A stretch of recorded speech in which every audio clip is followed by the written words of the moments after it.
And welcome to the Beer Guys Radio Show. We are radio for the local craft beer movement. Not doing the radio today, Tim. We are going to be on a special Facebook Live video. That's what the kids say. Beer Guys Video. Absolutely. At SweetWater Brewing. We're at the Woodlands project here, right down the street from the original, the OG SweetWater Brewing in Atlanta, Georgia.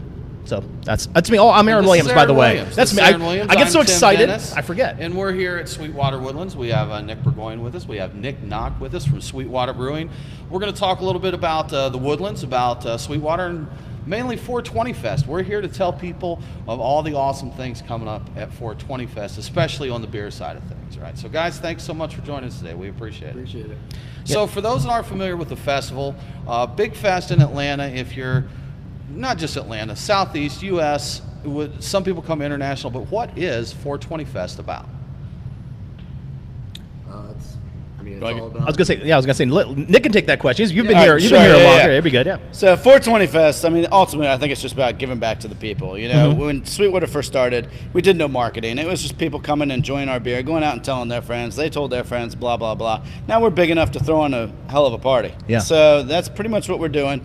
We're bringing in the bands that we like to hear. We're enjoying the nice sunny days, no rain, in downtown Atlanta, and and hopefully, 17,000 people will come and join us. Awesome. Definitely. That sounds like a plan. Run it. It's a 3-day event starting on Friday, 420. The date fell good this year, so it could kick off on 420. Yeah, that's awesome. So, and you've got that. There's over 50 artists, 3 days, several stages. Just a lot going on. Who are the headliners this year? Who are the bands? Freeze McGee. Freeze McGee. You sound excited about that, Nick. I'm super pumped. They're one of my favorite bands. Awesome. And cool thing about, how this festival gets progressively better every year. Bands that we couldn't even hope to get back when we had it. In Candler Park. It's small, but it's super pumped. Grows, getting those big headliners. I noticed that too. I've been in Atlanta for a long time, so seeing these festivals grow from the neighborhood bands to the big headlining artists, that's something. Snoop Dogg was here a few years ago. Rocking with Snoop. How about that? But also this year you got Circle Simpson, the Tedeschi Trucks Band, String Cheese Incident, and like you said, on Freeze McGee. So quite a decent list of headliners you guys have going on. It's cool. It's all across the board too. Yeah. I think a lot of people that are going to come to the fest, I don't know if they're necessarily Sturgill Simpson fans, but chances are they're going to walk out of the festival being a Sturgill Simpson fan, which is cool. Yeah. Now this is something we have a little debate on because we run a Best of Georgia Beer survey on Beer Guys Radio at the end of every year, and SweetWater 420 Fest frequently gets one of the top 3 spots as a beer festival. So we start the debate. This isn't a beer festival. This is a music fest. So what is this? Is it a music fest with beer? Is it a beer fest that you added a whole lot of great music to? Probably both. I go with both. Great music, great beer. Whatever you want it to be, right? Right. So we want to talk to you some about the 420, the experience tent that's going on there, because that's really where the magic happens if you're a beer geek, right? So Nick, could you tell us a little bit about the experience tent? Yeah, we've had it, for the past few years. It's always been some opportunity for people to come and try things that they probably wouldn't try before. And this year we're going to hire a bigger Woodlands presence, because we're still kind of getting this program off the ground. So we're going to have some of the greatest hits of the Woodlands that maybe you miss, and then we're going to have some things that you've never had before. Some Cambium variants, some Imperial Stouts, even though it's going to be hot, but that's okay. It's always Imperial Stout season. It's always Stout season, exactly. Yeah. And then we also did some really cool collabs with some other brewers, some former employees, and Nick can probably tell you a little bit more about that. Now, quick question, Nick. So we've talked about the Woodlands. We've mentioned it a couple times, and we've been trying to spread the word through Beer Guys Radio. But for those not familiar with the Woodlands, because it's a big departure from traditional SweetWater, what is the Woodlands about? So basically, the Woodlands is our sour and wood aging facility. It's a huge facility that's connected to the brewery, but it does have kind of its own entity, if you will.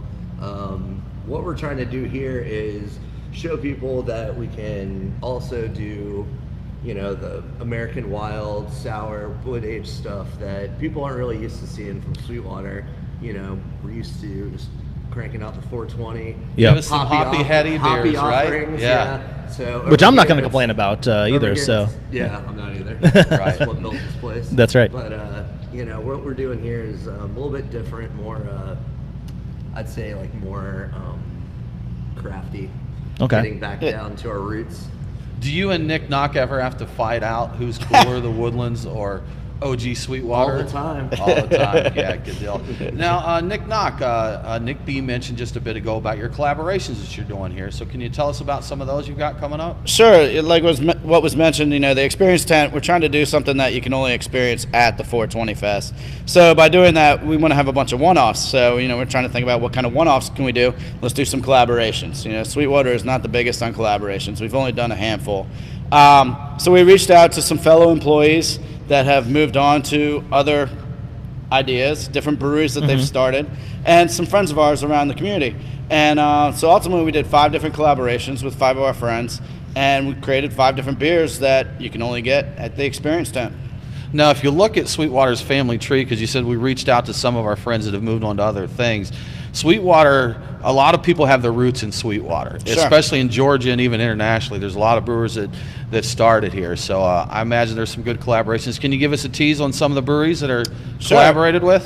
Smith Matthews, that used to work here, he now owns Southbound out of Savannah. Yep. We worked with him. We did a Belgian triple, which is that's a little over 10%. So it's going to be a big one for a hot, sunny day. But it's very fruity and sweet, so it'll go down pretty smooth, which might be trouble. Yeah. And then we've also done something with Riverbend Malting, which is a malt house in Asheville, and we did a double brown with them, so just try and showcase their malt.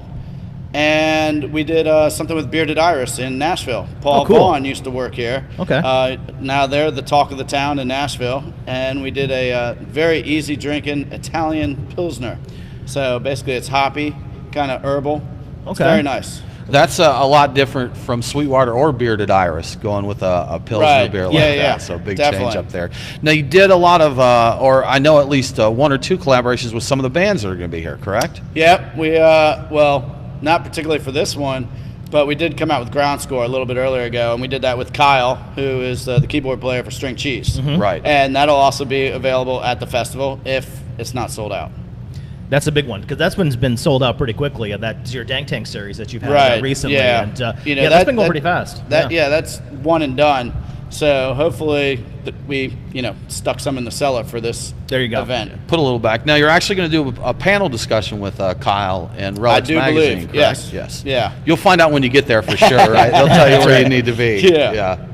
Excuse me, sorry. Now, there's other panels and discussions and tastings and special things going on at the experience tent. Can you guys give us a little idea what's going on there? One of them that's going to be kind of cool, I mentioned how we did something with Riverbend Malting. Brent from Riverbend is actually going to create some sort of like a malt tea, and he's going to be talking about it. So basically everything you get is just the malt flavors and aromas from their particular malt. So I'm pretty excited to, I don't know if I'm part of that, but at least taste them. At least take part of it, right? Yeah. We did, as homebrewers, we did a malt tasting, and we just took 2 row from several different, Pale Malt, and there's a lot of variation there. Yeah. I don't think a lot of brewers think about, you always talk about your hops that you get for all this and that, but even if you're just using a basic 2-row Pale, who it's from and all of that can make a big difference in your beer for sure. Yeah, so it's interesting, though. Speaking of the event itself, last year we were there and kind of walking around talking to some of the folks around the area. But like you said before, they're kind of coming for the bands sometimes, and they don't necessarily know about SweetWater beer because we kind of take you guys for granted here on the East Coast and the Southeast. But some of these people are coming, from Texas or Colorado, and they may not have had any of your beers. So how is this a good way to kind of expose your brand to people across the country? I think it's a perfect way. Yeah, there you go. Easy enough. Good music, everybody having a good time outside. Yeah. We are on Delta, and I've talked to a lot of people that, like you say, they're not able to get SweetWater where they live, but whenever they fly Delta, they get it, and it's kind of like a tease. You get it for an hour and a half or 2 hours or whatever. But now you can come to the homeland, and you can get it for 3 days straight and, pick up on the vibe. I like it. Cool. So, some of the other panels in that, Nick B, I think we'll be sitting down with you at the fest, talking a little bit more about the Woodlands, kind of more in depth, I think there. So history and how it started, and even before it started. Right. And we've had barrels in this building since I've started here in 2006. I know it was Jack Daniel's barrels that had Exodus Porter.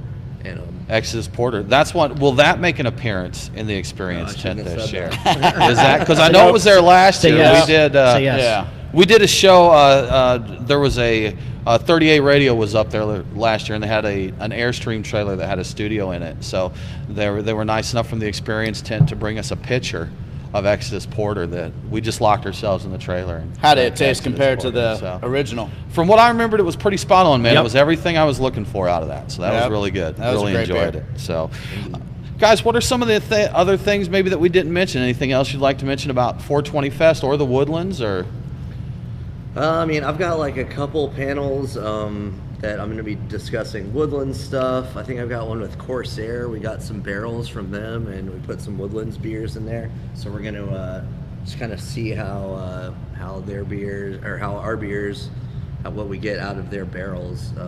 They're a craft distillery out of Nashville. Okay. And then also we have a beer and cheese pairing that's always fun. Okay, very cool. Yeah. That's always a blast. I got the opportunity to do that last year, and yeah, I learned more about cheese in that 30 minutes than I had my whole life. So it was cool. Very cool. Sounds awesome. Nick, Nock, anything to add there?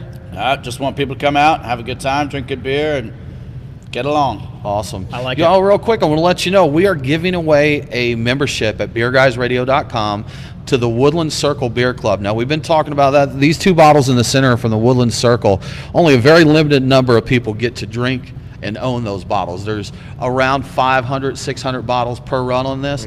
So the club gets you 6 bottles from this series. Go to beerguysradio.com. There's more info on the Woodland Circle. You can enter to win. We'll be giving that away on our show on the 21st of April. So Nick Nock, Nick B, thank you so much for joining us, and we look forward to joining you at 420 Fest. Thank you. Awesome. Excellent. That wraps it up. By the way, a ticket's still available as of this taping. So, this is the early April, so it may not be there when you listen to it. But SweetWater420fest.com if you want more information and tickets and all that good stuff as well. Awesome. There you go. Thanks, everyone. Cheers. Thanks, fellas. Excellent. Cheers. Well, that's going to do it for us. Beer Guys Radio, Facebook, Instagram, Twitter. While these guys drink, I'm going to do the outro. So be sure to follow us again and subscribe to the Beer Guys Radio Show on iTunes or wherever you get your podcasts. Leave a rating, too. It kind of helps us. Rating. They help us. Absolutely. And subscribe. More people. Hopefully it's a big rating, a 5-star rating, and will make us happy. So until then, we'll see you guys next time. Cheers. Cheers. Drink local. Cheers.